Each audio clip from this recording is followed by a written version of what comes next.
but that actually the deepest creativity is created once with a grounded, growth-oriented personality, and then one can start to knock down those stunted parts of themselves, any fears that they had, and start to, the sky's the limit in terms of what can we accomplish. Shalom, friends! Welcome to Orange Socks, a podcast celebrating Jewish creativity. I'm your host, Yitzchak Muli, inviting you to join me in exploring the soul of Jewish expression. Shalom, friends, and welcome to the Orange Socks podcast. I am in a wonderful studio. I'm in Yisroel Arye Gootblatt's studio. I'm with Yisroel Arye in his studio. This place is amazing. So it's a garage. You can see a little bit of that, but a full-on music studio in here. It's a far cry from what you had in Brooklyn. You were on top of yourself in there. You got space. You're in South Florida somewhere. But where does your music journey begin? Let's start with your music journey, and then we'll get into what you're doing now and all the awesome stuff you're doing now, and we'll share this. Sure. Well, just by the way, Brooklyn, you came to the Sound Heights? I came. It was pretty big. It's bigger than this. Okay. But there's major advantages to what we're doing here. I'll go back a little bit, but yes, it's tracking what was going on in Crown Heights to what's going on here is a pretty incredible progression of everything that I've envisioned and been kind of swept along with. It's without going into too many details, because the background of my musical journey is as long as I can remember. Right. Certainly, without going too much into those things, but I definitely had. I'll get some bullet points. When I remember my earliest memory when I was 3, I was like obsessed with drums. And I broke all my parents' wicker chairs with playing butter knives on. Where did you grow up? So I grew up in Scarsdale, New York. Okay. And just outside the city. Yeah, it's the end of the vinyl age. So I remember just spinning records, which I have record player. You're still one of the few who. Yeah, I mean it's more common than you might think, and there's a philosophy behind it. I know you could probably jump around if timeline wise in terms of sure. If the non-linear conversation, but when AI in recent couple of years started making impact in terms of in a lot of ways, with ChatGPT, but then with image making, with video making, and people making all kinds of predictions, and robots are going to take over, and sure. And every level is going to take our jobs. And I think artists in particular have experienced, and I'd love to hear your progression with that. I think that there's a questioning process that has to happen for every artist. What if everything that I have trained years and years to do right. could be done with just a monkey and a button, push of a button, right. With a simple prompt, create, Jewish pop art like Yitzhak Muli. That's the you have to start off with a prompt. It has to already have existed. That is, create pop art like Yitzhak Muli, which happens to have been creating pop art like Andy Warhol right. and others. Right. So meaning right. So or someone. But the prompt needs to create something like this. Well, you worked very hard with a lot of technical skills with the creation of. Right. Canvas, and so someone could technically, before the existence of Yitzhak Muli, say, create, something with Andy Warhol but Jewish themes, right. and Right. So I think AI is very good at knocking off existing things and taking two existing things and putting them together, which really is what creativity is. But it's not going to be original. I don't know. That if AI has the capacity to create something uniquely original, and then if there is something that's tasteful, it's up to the human saying, oh, of all the noise that AI has produced, okay, that one's good. And so it's us, giving it, plucking that out from all the noise that AI makes that I'm not worried AI is going to take my job at all. I think what I do, Jewish art is so nuanced. Judaism is so nuanced, and within the different streams of Judaism, and you really got to get it right. And I don't think that AI is anywhere near being able to get it right. That's what I feel in visual arts. Well, the reason I brought it up and it thought about it with the record player, I mean, I think you're right, but I don't think that's obvious. And it's obvious, I think, maybe to someone like you, and maybe also someone like me, who have spent many years honing a craft, and it's almost, you can discern originality and see what is unique about what a human being has to contribute. But I think it can be particularly discouraging. I mean, just for example, just in music. I mean, the music that AI is creating, right, is, if someone has wanted to create a polished tune of almost any genre, except right, some maybe, it can create a pretty convincing version, and it is a certain level of originality. If you go to a deeper level of originality, what's truly human, I mean, that's where the existential question comes right out. Because if originality, which it is for most people, is just taking A, B, and C and mixing it together and coming up with something new, AI can do that very well. Well, fundamentally, like you take two or three different genres that have never been mixed, and it does that very well. Right. So what my point, when it had first kind of started to really pop out, and I had some friends who were using it, and they were like creating AI songs and getting, I know, it was a bit like, I didn't want to touch it, and it would seem like strange and alien. And I didn't know my take on it. So I asked my friend Moshe Sobel, your mutual friend, who's a wonderful musician and drummer, but he's also a music therapist. So what his take on things, and he gave me a whole insight, which insight and think of art in general and to life in general, especially regarding aesthetics and experience, which is that there's two aspects to art essentially. There's process and there's product. Right. So, and he opened this whole understanding for me of a lot of things with that, which is, he gave me an example as a music therapist. He works with, let's say, older people, and he gives a 80-year-old woman in a nursing home a drum. Right. So it's 100% process. There's not like he said. It's not like they're aspiring to be the next Tito Puente, or they're going to come out with the recordings and try to hit the top of the charts. They're just experiencing the music in the moment. Right. It's totally process. Right. And then you have something, which is, let's say, AI, which is totally product, and you have things that are in some kind of spectrum. Artists, they produce a product, but how much is the process and how much is the product? Well, a lot of, let's say, pop music, which has been traditionally, closer to 90%, more than 50% about the product, where the process didn't really matter as much as it sold records, it had a certain effect, had a certain polish, a certain sound. That stuff is getting replaced by AI. So it seems like, I don't know if that would be the case in visual arts as well, but certainly with graphic designers and such, if someone's not really concerned with the originality, or they're concerned with the product, those things get replaced by something that's just easy to do with a touch of a button. The word replaced is an interesting word within this conversation, because are musicians going to stop making music because AI is also making music? I don't think so. Are artists going to stop creating art because AI is also creating art? So it's not replaced. And replaced to who? Replaced to the people who don't understand the difference? Okay, but until now, they were going to, Marshalls to buy their art for their walls, and they were going to just pop music to listen to, so they were not discerning anyway. And so for them, and whatever percentage of the population that is, whatever it is, they're going to be happy with AI visual art and AI, music and AI everything else, whatever else, because to them, they were never invested in it. They don't really understand it, and they don't have an appreciation. But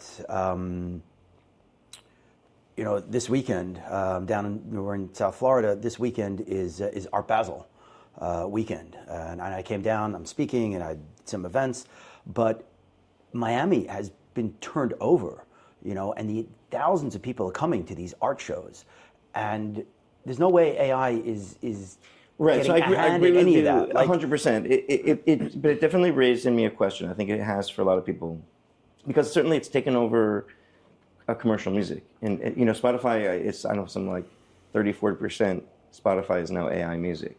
So it's in terms of the commercial aspect of music, Right. at least. Right. It's created a whole disruption, let's say. Maybe not replacement, but certainly disruption. And anyway, the question that brought up with me is, I spent years and years developing musical skills and engineering skills, and now, with a push of a button, anyone can just prompt something and create something that has a certain, at least gives the illusion of a certain skill and polish that doesn't take any work for the prompter, the user. Right. So anyway, talking to Moshe gave me that sense of like process. Well, meaning I realize it is mostly about process, and leaning further into the process is actually the answer to that existence of and the proliferation of AI. Is how much, meaning what is the process? Process is my experience. It's the connections with human beings. It's the connections with people who. So the product is important as so far as it's creating a connection, not necessarily as a separate thing in itself.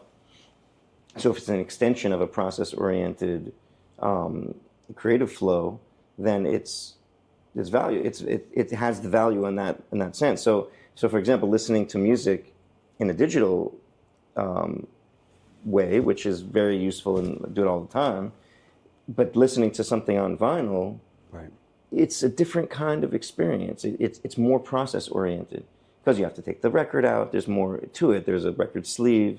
It seems, for a lot of people, it seems like what would be the point of having a record which you could break, and you only have a limited amount of music. You have to buy it, where you could have this unlimited and there's quantity. no shuffle. There's no shuffle. Right, there's no shuffle.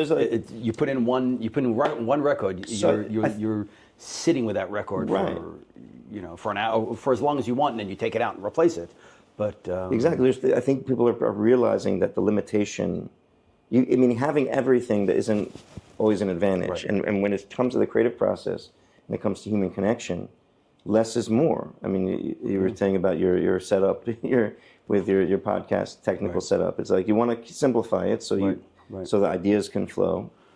What's coming to mind is I remember hearing of, I don't know if it's a village in Africa or whatever it is, but these very well-meaning Westerners came and they dug a well in the village, and they had a pump to have running water in the village, and the pump got sabotaged, got broken, and by someone in the village, and so they fixed it and they put it back again, and then again it broke, and again, and back and forth, and they realized that it was the women of the village who were sabotaging this pump, and they came to him and said, like you walk an hour down to the river, and then you come back carrying these water is heavy. Mm-hmm. We're helping you. Like, why in the world are you sabotaging it? And the women saying, are you kidding? This is our time to be together. This is our time as women to walk, to talk, to share, to connect. This is our way of life. And you're going to come and give us instant water with a pump. That's changing the fabric of our community. We don't want that. We want to. So in a way, again, it's like the conversation, the Amish in a way, like their way of life. Now, I think some people in the American public are saying, wait a second, the Amish are actually onto something. There's something beautiful. Now that AI is making everything so fast, moving so fast, that, it really is about connection. It really is about, human beings connecting. And essentially meaning. Rabbi Peltiel says that once AI comes and takes all the jobs, presuming that could happen, meaning there's a fear of that, then people are afraid of that. Why are they afraid of that? Because now they're going to be have to look in the forced. mirror. They have to find some real meaning in life. Right. And that's that's a geula kind of thing, that this is what's unfolding. So I understand that behind everything that's unfolding right now is an unfolding of a world of redemption, because I understand from the Rebbe that's the world we're in. But how exactly that's unfolding, and the fact that there are a lot of fear mongers that hit you in the face with, this is, I don't think they have less of a stronger hold maybe in certain times than others, but it does raise some, cause one to pause and think about things. Right. But at the same time, then to come up with a deeper reason for doing what I do, what we do. So with music, it's like that, and it can feel like there's always, especially for artists who are very sensitive and they don't always have a mandate what they're doing from the outside world. In a lot of ways, it has to be self-motivated, but it's easier to find excuses to not confront some of the challenges to be a unique creative person, especially one who's a little publicly out in the world as a creative person, as it is to confront those challenges. So, I mean, going back to my progression, I think it actually ties in with because when I was 3 years old, I was passionate about the idea of playing drums, and so my parents' way of thinking, God bless them, that they had they brought us up in a very creative home full of music, but were your parents musicians? Yeah. So my father, Alev Shalom, he was a guitar player, and he had this, especially when he was much younger, he had an incredible repertoire of folk music, and he used to go around to parties and events, and he was hired to go on like ski trips, is how he met my mother. And he kept it up over the years. Periodically, he would break out the guitar at events. And then my mother went to music and art high school. She studied different instruments. So your home you grew up surrounded by music. Right, but they both had, because of they both were very musical and very into creating, like the value of music, and where we had cousins who their value was like science and math. Right. And even though my mother, I think she tried to and she put a giant picture of Einstein on my wall when I was a little kid, but I don't think her heart wasn't in it, what I mean? Because everything else was like Mozart and, Right. and Broadway plays, so the Einstein thing wasn't like she was bringing me to science symposiums. So right. It was just like she felt like that was the more respectable thing to aspire to. Right. But so that's in terms of I think a lot of this was unconscious by them. The encouraging arts and music. But at the same time, I think their own personal trajectory, for whatever reason, and I think it comes back to a lot of things that have propelled me in my mission, is it kind of was thwarted on some level. Everyone makes their choices, and but ultimately, when you can tell when someone has a relationship with music which is stunted. I feel like both my parents did to a certain degree. That their relationship with music. Yeah, so my mother would sit on the piano and the self-deprecating, I'm not good, I can't, Right. she doesn't even play. Now she tries to play, but she wants to She's play. very self-conscious about it. Very self-conscious about it, and that was, she didn't play when we were kids, but she certainly had a background, she had knowledge, she had love of it, but she felt self-conscious.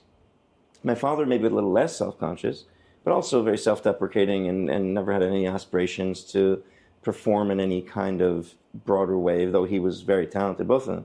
But I didn't really see that much of my mother. She's a beautiful, wonderful singer, but my father could perform, and he was a really magnetic performer. Tears would flow. His tears would flow. Whenever he'd play at these family, it was usually like a simcha or some kind of family anniversary or something, and he would play a song straight from the heart, and tears would be pouring, And he never, I don't think he had an ambition to market that or anything, but at the same time, it was, so whatever their choices were, what I kind of inherited a little bit was this idea of the musical haves and have-nots, and what it came out when I was 3, because they had this idea, well, maybe I'm one of a prodigy or something, because I was 3 years old banging on things. Right. So they brought me to a drum teacher. And I haven't met, this is one of my first memories of sitting at the drum set at this lesson, East Chester music, and basic, and that was my memory. And then I got the sticks in my hand, and I just went nuts. The first time behind a real drum set, And I was told later, my mom said, "Oh yeah, the teacher said he's not ready. Right. He can't listen. He can't follow directions." Right. She said, "Oh, we thought you were a prodigy, but I guess not." Like that was their conclusion. And that was Instead- it. That was it. no lessons. You never went to lessons. No, they gave me an option for piano lessons. My sister started, but like I wasn't that interested in that. But Interesting. yeah, so that was like that. It's like either you had it. Or, okay, is that not a prodigy? Okay, I think it's a very common attitude. So you felt that stuntedness. I did. I felt like it took me years to Overcome that. work through it. It was like, yeah. Wow. So, and it's kind of, it tied in ultimately to the learning of Chassidus, because I later on, as a rabbi and encountering a lot of individuals with a similar background as mine, who grew up with a lot of music and then became observant Jewish, or who grew up. At what point did you become observant? So that was like around 24 years old. Okay. But, so up to that point, I was still in the middle of, the musical journey. Like it was very much self-taught. I took a few lessons here and there. But always like feeling, but finding my way like through a back door. Because I'm like, I'm not gonna, I take classical lessons, but I'm like, okay, but I first started taking classical lessons when I was 18. So it was like, and I felt this stuntedness at that point. Like I'm not really, if you want to be good at classical music, you got to start when you're much younger. Right. You want to be good at this, you want to be good at that. Did you enjoy creating music or playing music? I did, but it was so wrapped up in self-value that when absolutely I played all the time, but like I also had, it was a tough path in terms of how it was very much mixed up with my ability to grow as a musician. Like I would play all the time, Right. but and I would grow just the way you might grow if you do something a lot. Right. It was very hard for me to focus. Even when I went to music school, it was very hard for me to like focus and master a skill. And I think ultimately that benefited me because I ended up learning so many different things. I jumped from drums to piano. I learned guitar. I learned, every instrument that I could, get my hands on. I tried everything at least once. Once you got a little better at it, then you felt that you weren't good enough to go all the way, and therefore you went somewhere else? I just bounced around to a lot of different things wherever I was interested in, and it always felt like everything coming together and being like having some kind of mastery and flow was always elusive. It always felt like that. Right. Until more recently. I mean, it's still a process. It's still an unfolding process. But what had to happen was I basically had to go put it aside in different ways for a while. I'd go through different modes all through. I still do go through many different modes. I'll go through, making hip hop beats and learning freestyle rap with the high school boys I teach, or playing jazz piano, playing classical, being a singer songwriter with a guitar, playing drums, playing a whole variety of things that I can do and I love to do. Learning the organ with the bass pedals and. Right. I'm just going to do that now.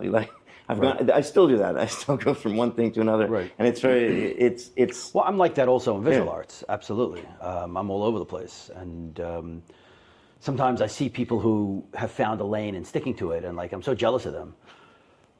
But I still can't find a lane and stick to it.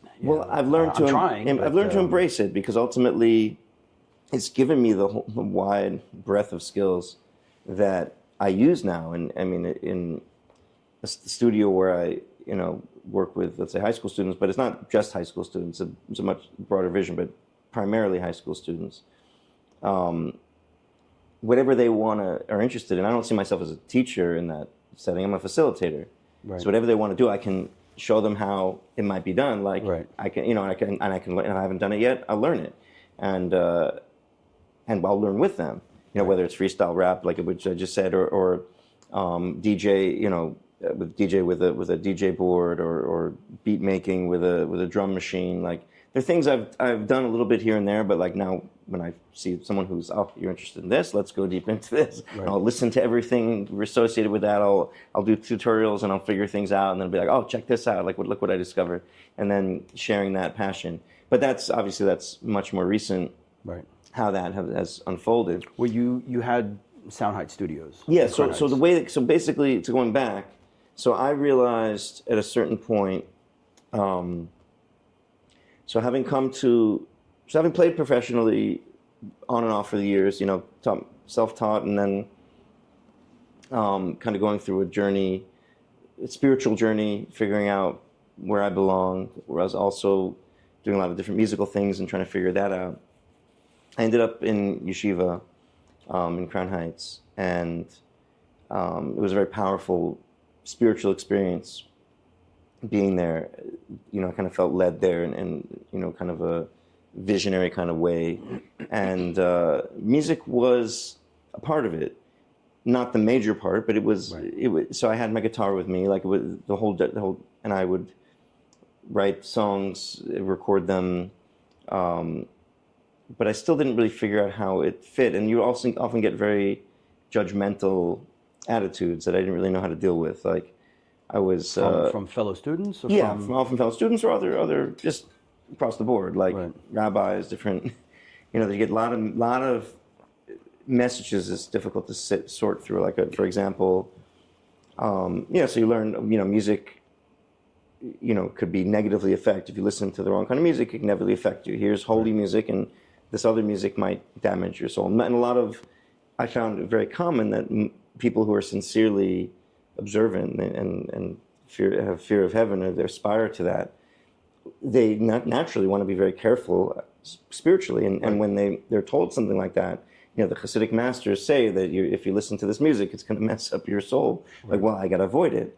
And then usually the advice people would get, I've gotten myself, which is just like, just avoid that stuff. It's not, only a tzaddik can elevate music that's not purely holy. And therefore what? Listen to it or don't listen to it? So don't. So just avoid it. And so I never... But that doesn't fit with the years before of being surrounded by right, but I see it very, very common. That I was in the process of developing. Trying to find, right. And so I saw that very commonly. People would just give up that. And for example, I would play... So I figured I had an intuition, which later I confirmed through years of study, that instrumental music was parv, or it didn't have a, maybe it wasn't necessarily holy like the nigunim we were learning, but it wasn't from the other side that you had to be concerned about. And I ended up confirming that through the learning. But I remember playing in my dorm room, playing some. It wasn't just it was instrumental. It was an individual I knew, a non-Jewish musician that I knew personally. He was like a good guy, and I was like, oh, this music is gonna be okay. Someone comes in, you can't listen to that. That's treif, so you turns it off. Right. And that kind of thing. Like I never fully bought into it. There was a individual who, the Rosh Yeshiva said, oh, you're into music, go talk to this individual. He was excelled in music in Russia, So his lesson message was, just forget about the music. Marry a Chassidish girl, just forget about it. That was like the Rosh Yeshiva, and that was common. That individual, by the way, also... He himself was still a musician? No, he had also... No, but he had achieved the heights of Russian classical training, and now he was an expert, And he was an expert at killing that part of his soul? Right. This individual, by the way, was one of the major influences on Matisyahu early on. But it fascinates me that his advice, number one is, did the rabbi know this is what he would tell you? But he had achieved great things in music in Russia. That's what I presume, yeah. And his advice was, take that part of your soul and just turn it off for the purpose of Judaism? Yeah. And the rabbis... I don't know. I don't know if the rabbi thought that he was actually still involved in music or not. I don't know. The Rebbe said 100% the opposite. So that doesn't. Listen, this was a common. That was maybe a more extreme version of it, and coming from someone you're looking for guidance. But I think he also. I don't know. Matisyahu has quoted him in certain. Matisyahu got very close to this guy. Right. I think he learned that he needed to temper his message a little bit. Did you come after Matisyahu? Maybe. No, before. Before, okay. So I think maybe this guy realized, I just chased this guy. Like he's not interested in. I'll tone down my message a little bit. Right. But I don't think he essentially changed his perspective. I think But anyway, he was just one individual. There's you encounter many different attitudes, and so. I always knew I wasn't going to. I mean, like that kind of message was not something I was going to listen to. But it was a lot of this dual tension between obligation to religious life, obligation to a family, what is responsible. I think even outside of just an artist outside of any religious context is going to have this conflict between creativity and freedom and responsibility and so I think it adds another layer. But the beauty is that Chassidus itself, as you were mentioning, the Rebbe's attitude and the Rebbe's teachings about using your talents and what is our purpose in this world. When you dig in and start to see and understand that it's not just a nice platitude, it's actually a very, very serious directive. I had Rabbi Yossi Paltiel on the podcast, and one of the many things he said, and it's great, you got to listen to this episode, but one of the things he said that it's a story of Chassidim were not understanding Tanya. Chassidim of the Alter Rebbe were not, after Tanya was printed, published, and they weren't understanding Tanya, they were having a hard time, and they came to the Tzemach Tzedek, and that Tzemach Tzedek went to the Alter Rebbe and said, this group of Chassidim came to me and they said they're having a hard time with Tanya. And the Alter Rebbe's response, I hope I'm remembering this correctly, the Alter Rebbe's response was, yes, they're having a hard time because Tanya is only half. The other half is music.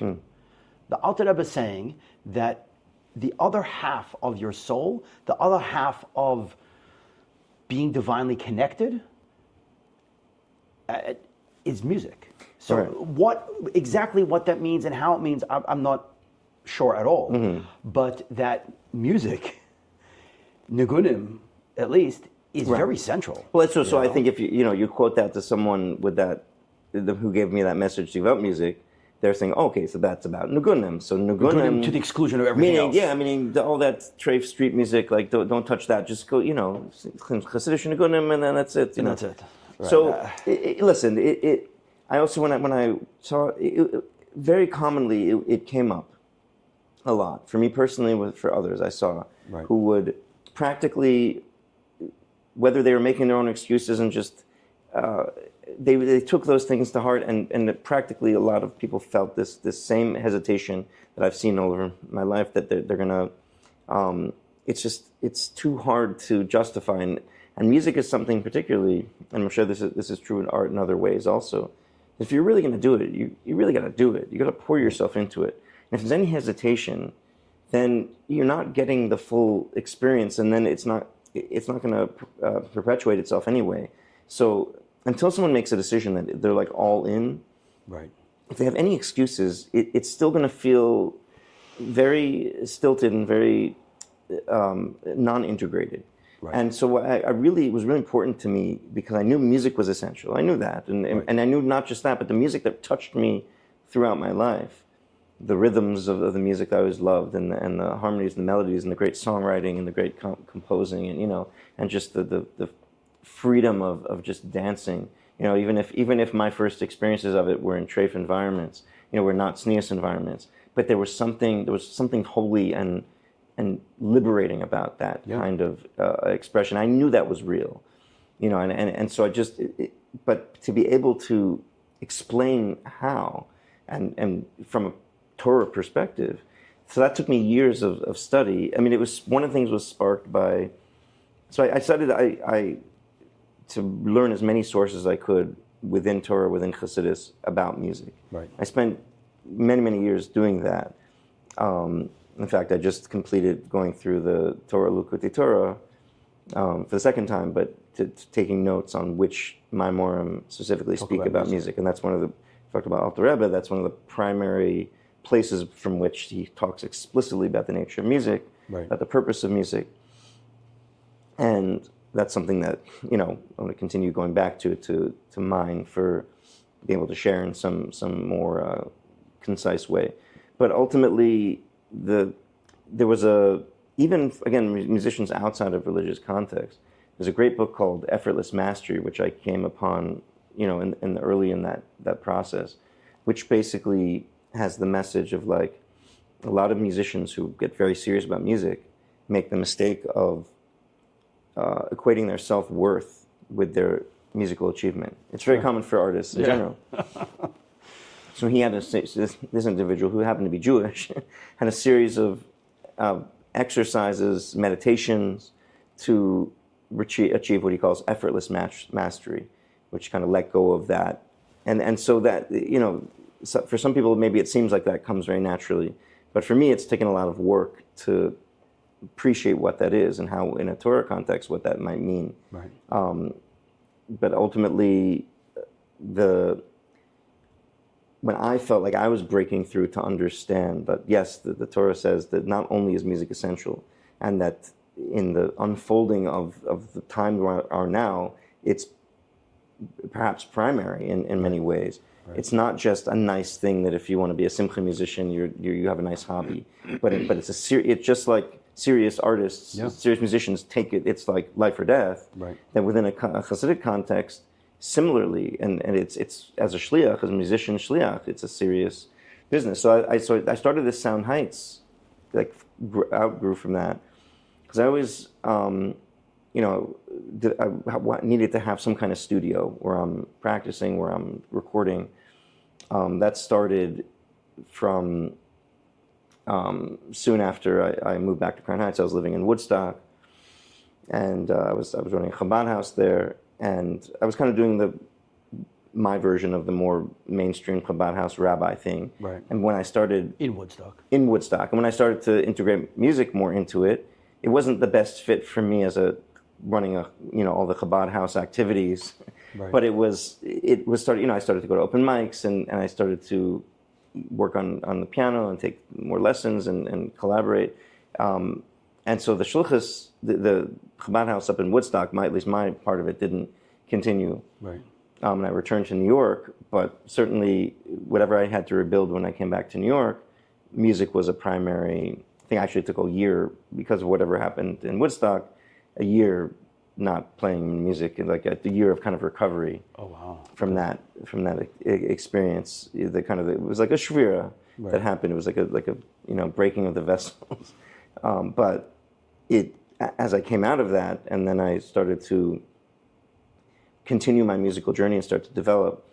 Eventually, I went to even when I was still in Woodstock. Actually, I started to study recording engineering, and then I started to build like home studios, and then in Crown Heights, had a couple of spaces where I started building studios and then I got that storefront on East New York, and eventually I kind of gutted it out, and it was by the time COVID hit, it was like already starting to take off. Like a lot of people were coming all the time. It was a great recording studio, and we were doing a class on Chassidus and music every week. That all the things I was discovering, I was now sharing, like a half-hour class followed by this open jam, and we do a songwriting group another night a week.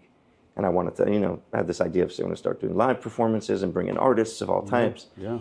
It was kind of inspired by what you were doing in the, because you would do open mics and you would do other kinds of... the early days of the Creative Soul, yeah. Creative Soul, right. So kind of a continuation of that idea. And then COVID hit, and I was in Florida doing a wedding, and everything shut down. Right. And I ended up just resetting everything. Be like, well, my wife wants to be down here. Seems like I'm meant to be down here. Seems like everything changed in New York. Right. So I just sold the whole thing, everything. Just clean the slate. That's incredible. What you were building there has anyone picked up those pieces? So unfortunately, no. The person who bought it, everyone's wondering why they didn't do anything with it. Right. As far as I know, I don't know. It's all still locked up in that same space. I have no idea.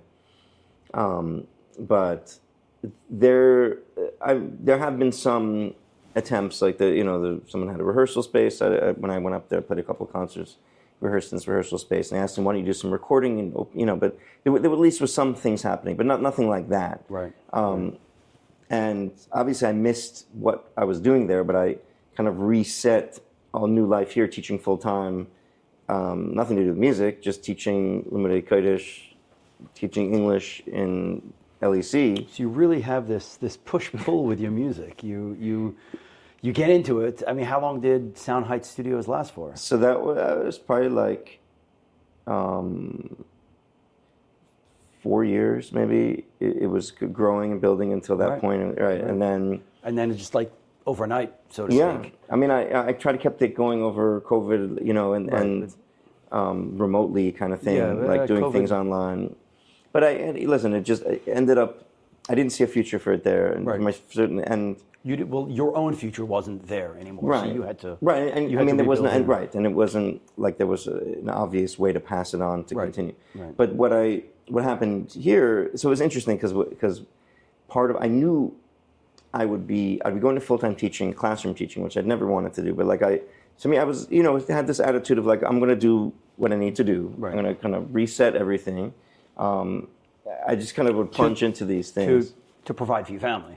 Yeah, to provide for family. I mean, and that my wife should be happy that it should be in a place that's is nurturing to her, and I understood that that's what I needed to do.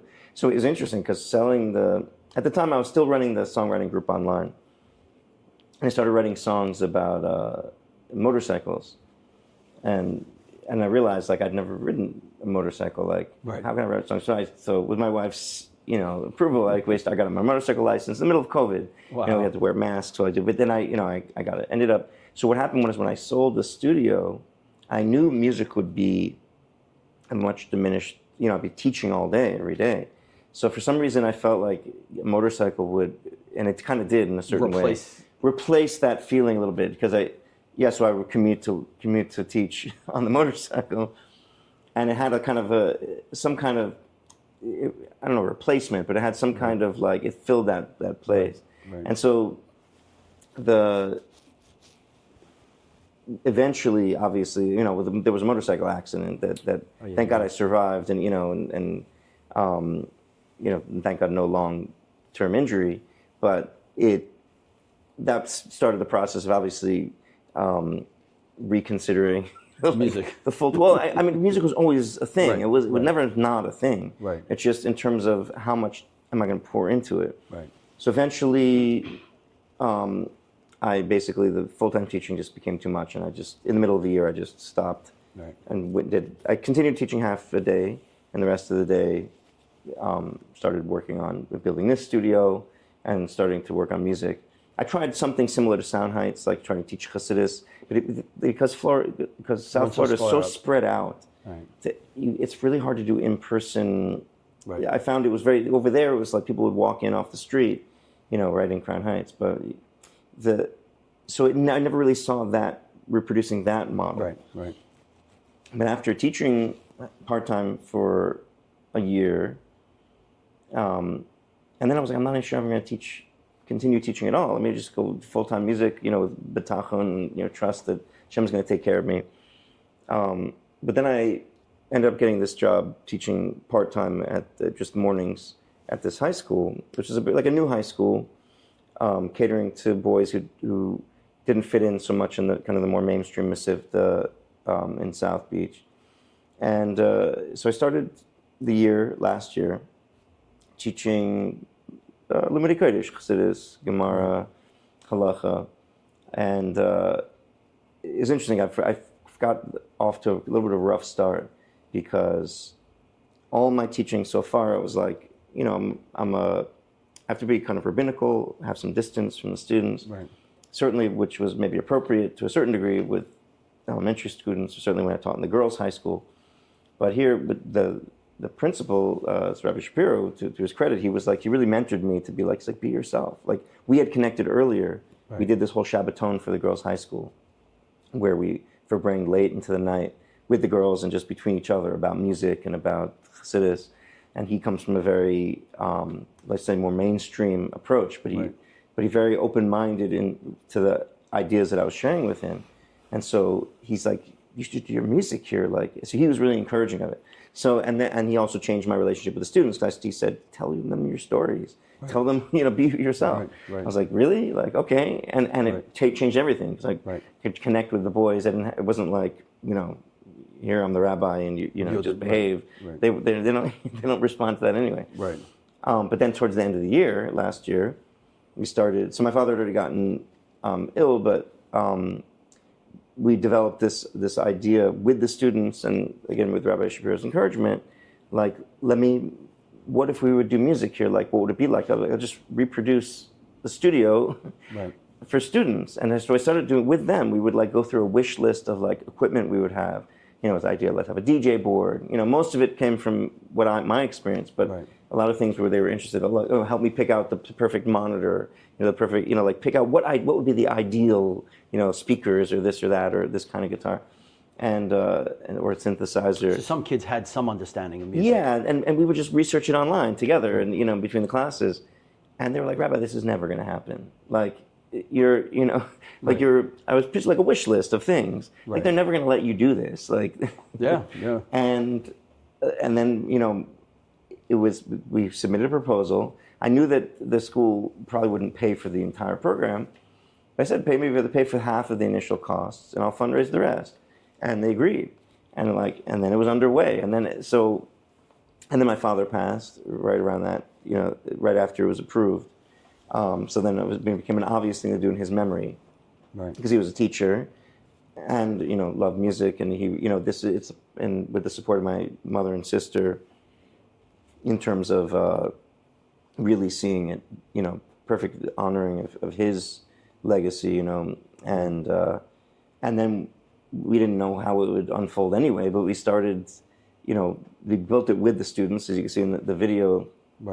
On the website, so we built it together. So they gave you a space. Yeah, they gave me two rooms in the yeshiva, and I could just have those and they put on the schedule 1 or 2 periods a day to do music, which was great.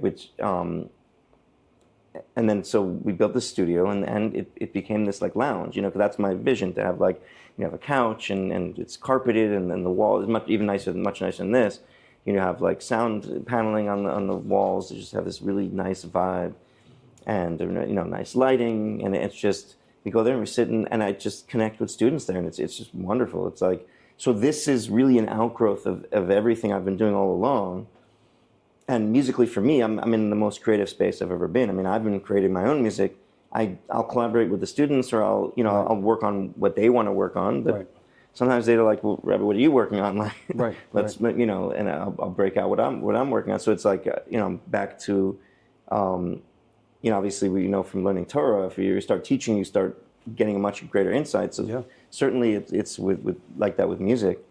And so, and also find another part of the philosophy that I developed over the years was this idea of, and contrary to the musical haves and have-nots, that anybody who wants to, feels a passion with music. I think everyone who's musically has a musical soul, right? The nature of a soul is music, but can have a meaningful engagement in music. You don't have to like learn for a certain number of years and achieve a certain skill level to be considered like, okay, now you're worthy of making music. No, like there's so many tools now, and AI music is one of them. There's multi-track loop recording that I have more than half the students are involved with some function of creating their own music. What I love is, this is incredible. This is absolutely incredible. And, you know, it should be in every school, but it has to come with you. It has to come with you. So that's the thing. I appreciate that I do bring certain unique vision and unique talents, but I can envision how it's replicatable. Because again, I'm a facilitator. I don't. So you can facilitate have to teach them. Meaning, they most of what they do is they come in and I show them where the headphones are, plug it into the keyboard, and start messing around. Right. There's no curriculum. It's just follow your passion. And I'll facilitate. So it's like, okay, like let's go from playing to actually creating something we can share. Right. Here's how we might do that, and so like. But it's every step of the way. It's very organic. It's very part of the artistic process that I'm familiar with, which is like, there isn't that much of a difference between play and exploration and final product. And it's all, I mean, sometimes you have to really confront certain insecurities, you know, freestyle rapping takes a lot of guts. Confidence. Because we get into these discussions.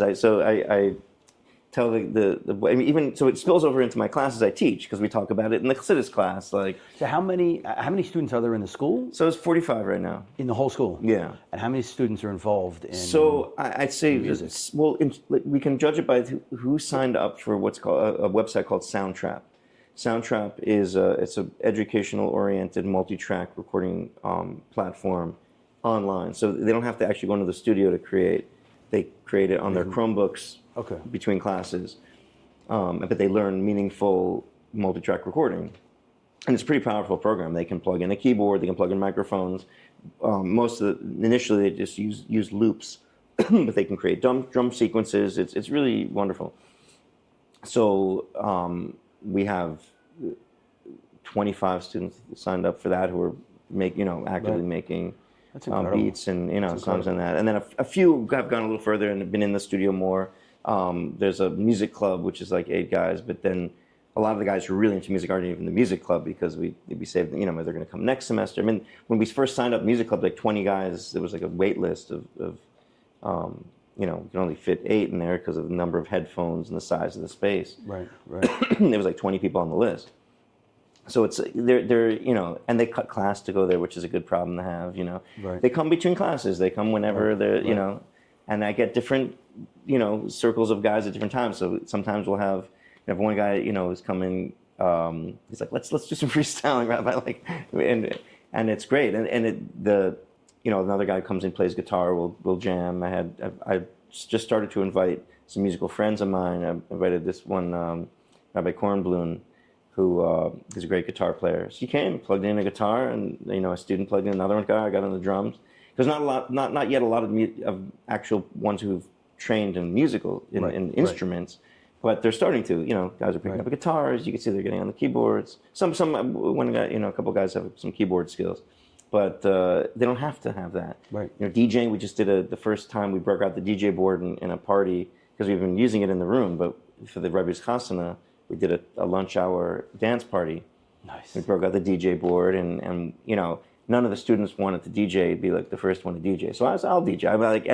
I have never used the DJ board. I mean, I practiced with it a little bit, but it went great. And then one of the students took over. Back to self-confidence and yeah, it's like let's just do it. I mean, it could be. I told one of the older bachrim, the shluchim there, if the thing falls apart, just be ready to press, play in your Spotify playlist. Right. But it worked out. You didn't have to do that. It was so. So to think, I mean, I'm just looking at you and the joy that you have sharing this, and I can only imagine watching the video, and I'm going to link to this. Well, you got a charity campaign going about this and the video about it. The joy that these kids are having, that it's non-scripted. It's not you have to. There's no have tos. No have to. It's completely passion driven. If they're interested, they can get involved, and therefore they're getting more involved. And to think the contrast of that to this old Russian telling you, just shut down that part of yourself, and just sing a niggun and be happy. Yeah. The contrast is just so incredible, and the joy that God must be getting from you and from these kids and their passion, that it's an extension of their Yiddishkeit. It's part of their Yiddishkeit, and they can use it as a tool in their Yiddishkeit. And for them and for so many others, this never existed. It wasn't even a thought that such a thing could be. So it's just incredible. Yeah, I'm glad you kind of see that, because it's interesting, because when I've been doing this campaign, and it's really a sharp divide between people who get it right away and we're like, this is so incredible, and those are like, oh, another charity campaign. We have dozens of them, but you're teaching kids drums, okay, fine. Right. But then you get there's a lifeline to Yiddishkeit here that it so many things have not worked. It's a lot of these boys, most of them, I wouldn't say all, but most of them do not want to be in school. Right. I don't want to be learning Torah. And some of them have a deep connection from the way they grew up, and it's some of them it's more on the surface than others. But it's hard for them to relate. It's hard for them to it's a challenge. It's a challenge for anyone to relate to something that it's hard to relate to godliness because we're born into a world of concealment. But I personally think, and I've confirmed this in Chassidus, that music is something, can be, and that makes that whole process easier, as you said, as you quoted before. And I think it's the broader world of music. It's not just the narrow, as much as nigunim are incredible and holy, right. But it's just the broad world of music that when I first came to yeshiva, I felt this, I remember always feeling like music was this endless world of exploration. It's like in yeshiva, and it's like, okay, no, it just has to be Jewish, and it has to be this type. Right. And I was like, now the band of what I can explore is very narrow, so the idea, like, for example, I sit down with them, and we talked about Rosh and exactly what are the standards. And it's basically, publicly, we have certain standards in terms of basically, would it be something we'd be comfortable sharing with the Rebbe? That's our standard. Right. But privately, when we're in the process of learning, anything goes. Like, what do you? I ask them, what are you interested in? They're interested in whatever, some very, very inappropriate music. Right. But it's amazing tools, by the way, an AI tool that has been a game changer, as you can take any song in the recordings, the professional recording software that I use, which I use in the studio there, to wipe off the vocals.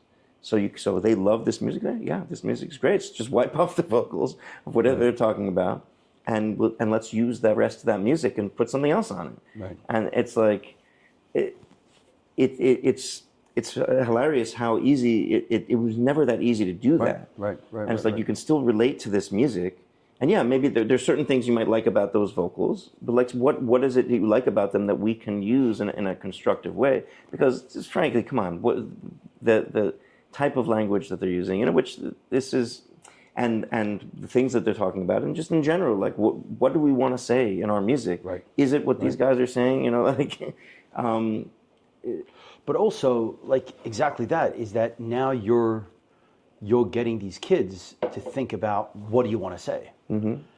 Giving them a voice, asking them to define their voice, which, I don't know, maybe teenagers aren't usually given that as a, hey, what are you trying to say? Mm-hmm. It's always top down. It's, as you said, the rabbi, I'm the teacher, you're the student, learn, follow,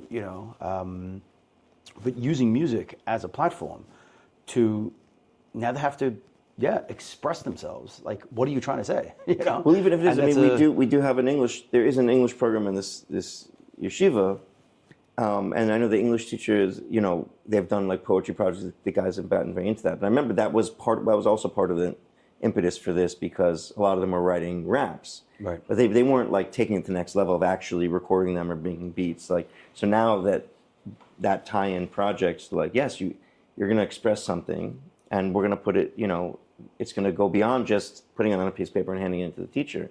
Let's make it come alive. Like, how would you actually say it? Perform it. Yeah, perform it, or get someone else to perform it. You don't feel comfortable? Write it out and get someone who enjoys doing that to rap it, like the early days of NWA. Right. I'm fascinated to see, this is new, this project, but to see where the project itself goes and where these boys who are involved in the project, how it impacts their trajectory of their Judaism.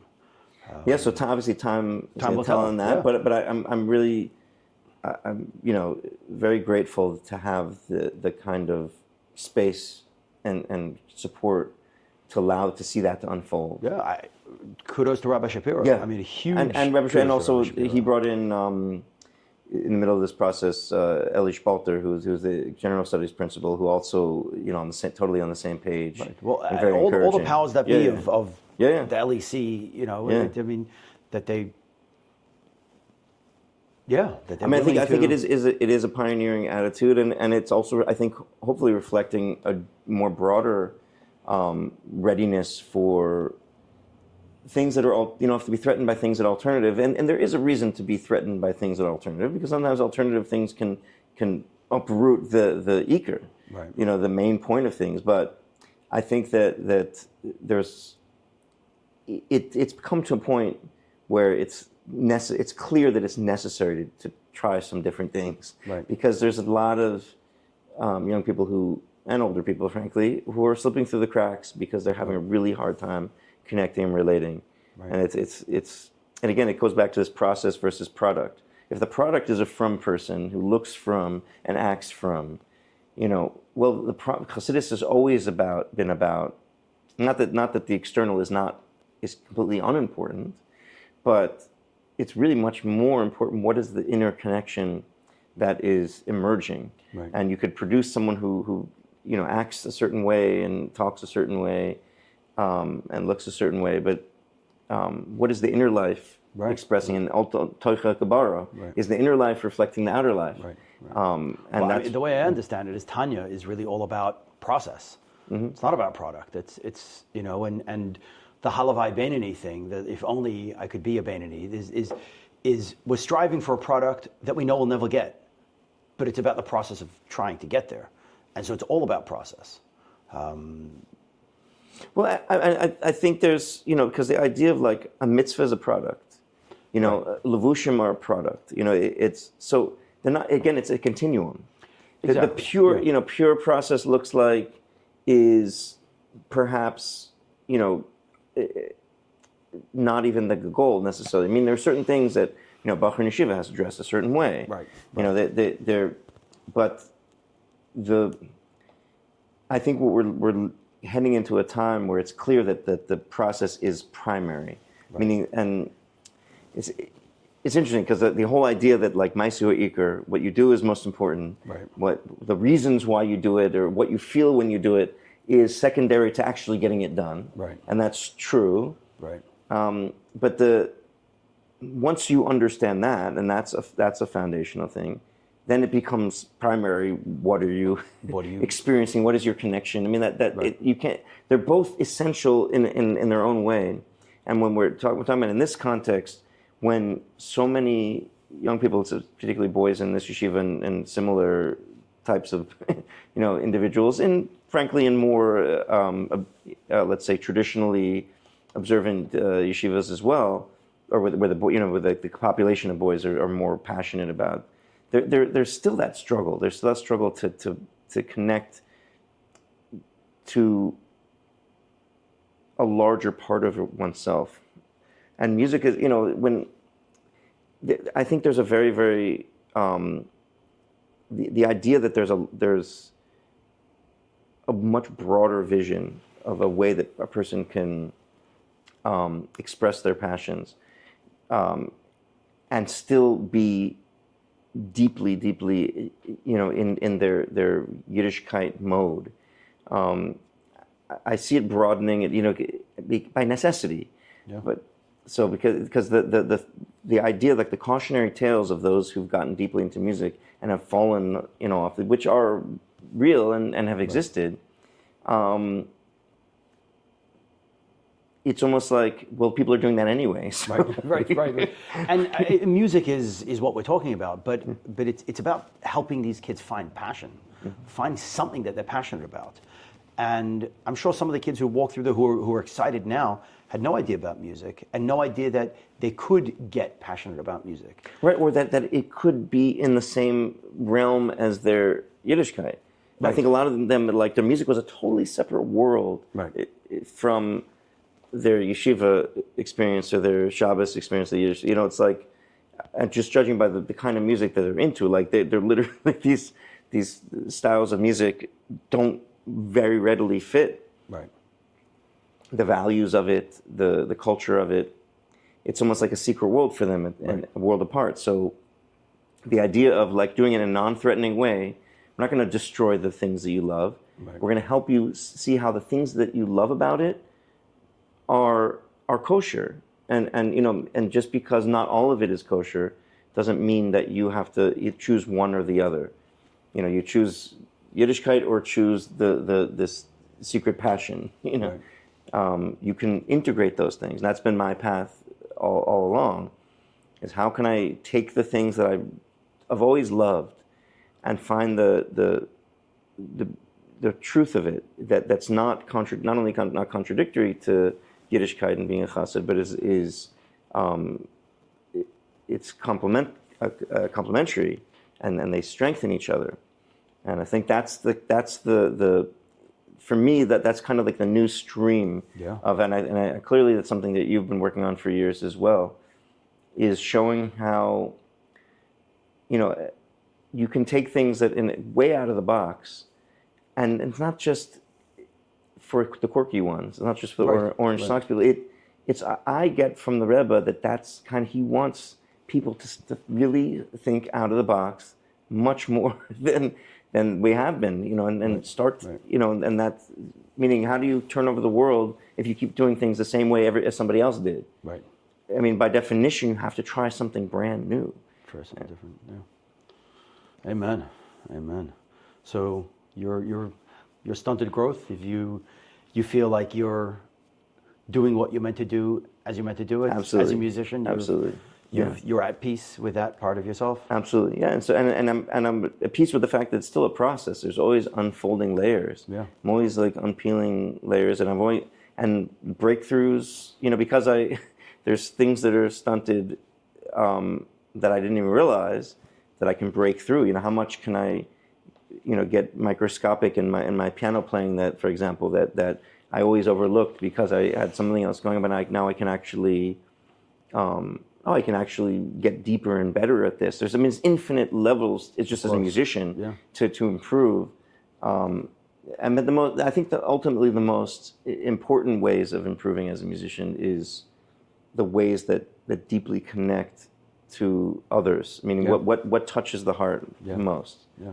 And then those are things that can, in a certain way, be definitely be studied and improved. But they have to do with opening the heart. They're more subtle things, but they're the more powerful things. They have to do with a certain sense of groove and confidence and imagination. That's becoming less isolated in one's own little bubble. Yeah. These kids are so lucky. These kids are really lucky. And I'm just thinking now, the kids who don't fit into the mainstream are the ones who are getting it. But maybe the mainstream kids need this kind of stuff also. Absolutely. And I mean, the vision for this kind of place, I do really feel like it's replicatable. I really do. Okay, I hope so. The next step is because I taught in the girls' high school, and I've already heard from a number of parents of girls. Right. Yeah, girls are frankly more musical than boys. And specifically, the Rebbe has a specific directive to women to be involved in simcha and music and bringing the geula. As with the example of Miriam and the women, the men sang, the women played. Right. They brought instruments. Right. And so the way to get, so that's kind of the next step in the right time. It's step by step. But I do see it in every, I do see it expanding. I mean, what's called Laser's Music Lounge. I really feel like I could actually see how I can replicate it. And obviously it would be different in different places, but again, because you don't need a teacher per se with my particular skills, you get a facilitator. It has to be someone who's, has a love of Yiddishkeit and someone who has a love of music and has a willingness to learn. And I feel like it could be a winning combination because it's not about, it's this whole like Geula prophecy. The person doesn't have to teach anyone. Everything's on YouTube anyway. You can. But the connection is what you can't replace. Yes, so you have a teacher relating to a student, and they're not relating as teacher and student.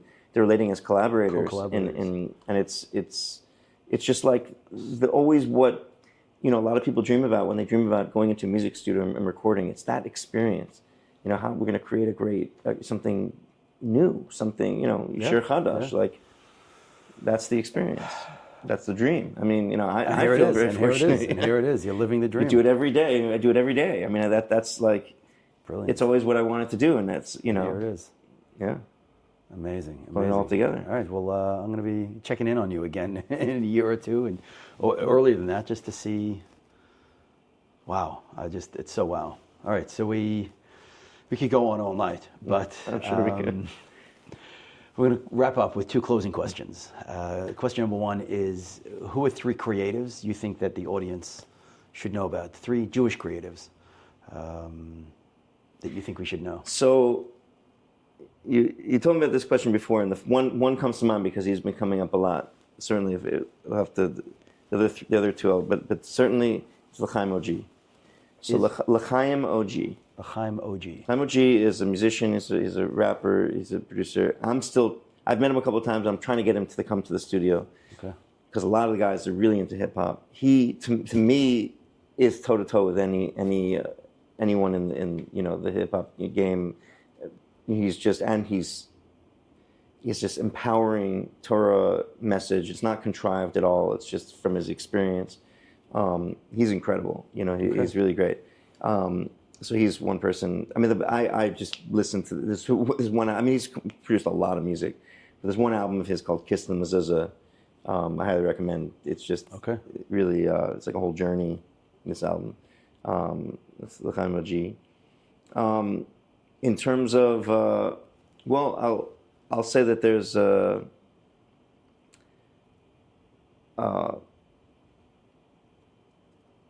so a band that I'm involved in, I don't know if called the Redemptones. This was kind of a combination of different groups that have come together, including the guys from Chillent, a band called Nister, which is Nister is its own thing. This is I play with them sometimes. I've also produced a track of theirs and recorded a number of songs of theirs as an engineer. But so up to number two. So Nister. Yep. It's instrumental music. Ellie Jason, his tunes, and he plays keyboard. And Ari Baldaceta on drums. And they play with a couple of different bass players, but we recorded this tune which we released on my YouTube channel, a song called Go, with a bass player. So this incredible virtuoso bass player named Chris Patsis. So that's band Nister. Okay. And I guess collectively the Redemptones, which is something that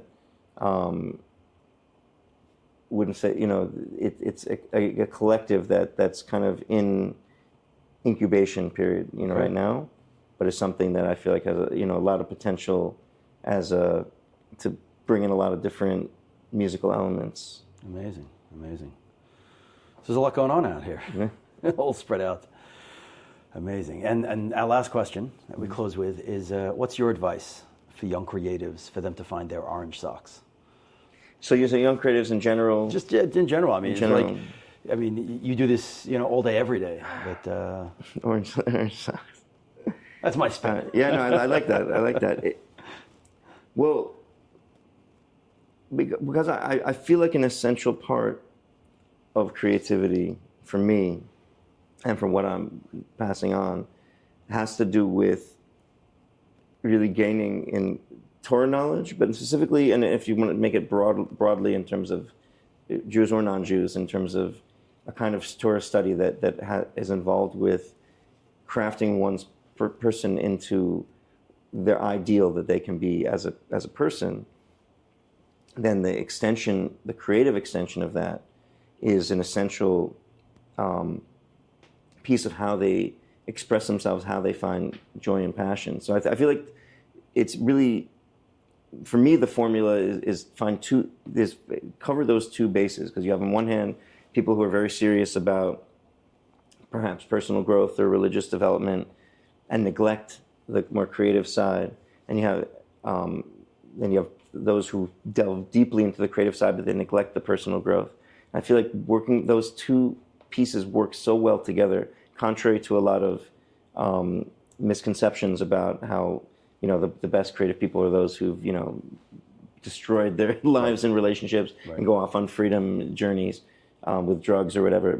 But that actually the deepest creativity is created once with a grounded, growth-oriented personality, and then one can start to knock down those stunted parts of themselves, any fears that they had, and start to, the sky's the limit in terms of what can we accomplish as individuals. Just take something that was hard for you, you've always wanted to do, and just start to do it. Just do it. Amazing. Yisroel Arye, thank you so much. My pleasure.